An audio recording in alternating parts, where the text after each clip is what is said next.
जय जगन्नाथ पुणी थे स्वागत करुच्ची आपन प्रिय चैनल स्टडी विथ माइंड। तो आज पिलाने आम देखा क्लास 10 जो फाइनल एग्जाम थिला तो तार संस्कृत एग्जाम आंसर की जो 50 मार्क तुम देथिलो। तो चलतु डेरी कर देखा आरंभ करवा कौन रोचे के रोचे कमेंट माध्यम जनइब। चैनल नुआ थे सब्सक्राइब कर सहित सेयार कर डेरी कर वीडियो स्टार्ट करवा।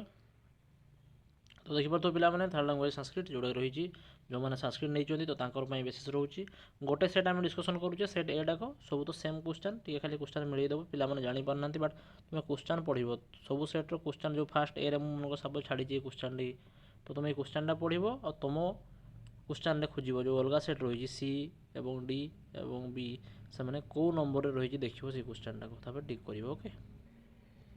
तो क्वेश्चन नंबर 1 ऑप्शन रही बी जोटा कि सठिक आंसर ओके। देन रोचे सेकेंड क्वेश्चन ओके महाभारत कीदृश ग्रंथ ओके। तो ये रोचे ऑप्शन बी 2 नंबर रो 3 number option D okay 4 number option A से भली 5 नंबर रहिला पिला माने option D 6 number option B 7 number option B 8 number option A 9 number option A 10 number option C 11 number option B रहा 12 number option B 13 number पिला माने रहिला option D 14 number रोचे ऑप्शन डी प्रथमा तापसी ओके। 15 नंबर रोचे option D सप्तम जोड़ा रही 16 नंबर होची ऑप्शन सी 17 नंबर रोचे option B 18 number option B 19 number option C 20 number option B 21 number option C 22 number भी रहिला ऑप्शन बी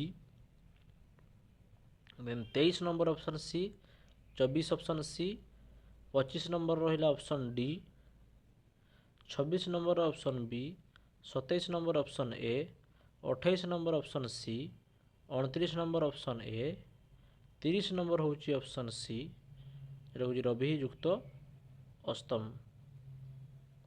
देन रहिला होची 31 होची ऑप्शन बी 32 ऑप्शन बी 33 होची ऑप्शन बी ओके। देन 34 होची option C 35 option C then होची 36 option C 37 option A okay पति dash पत्नी ओके विलम्ब शब्द जोटा कौन।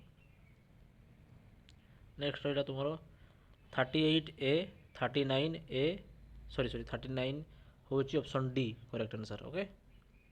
देन होची 40 नंबर होची ऑप्शन बी जोटा कि पेनसिल टिक करा ब्लैक रे तुम सेटा ही टिक करियो ओके। 41 होची ऑप्शन सी 42 रहिला तुम ऑप्शन बी 43 ऑप्शन ए 44 होची ऑप्शन डी ओके ये देखिए तो सर्किल भी करा है।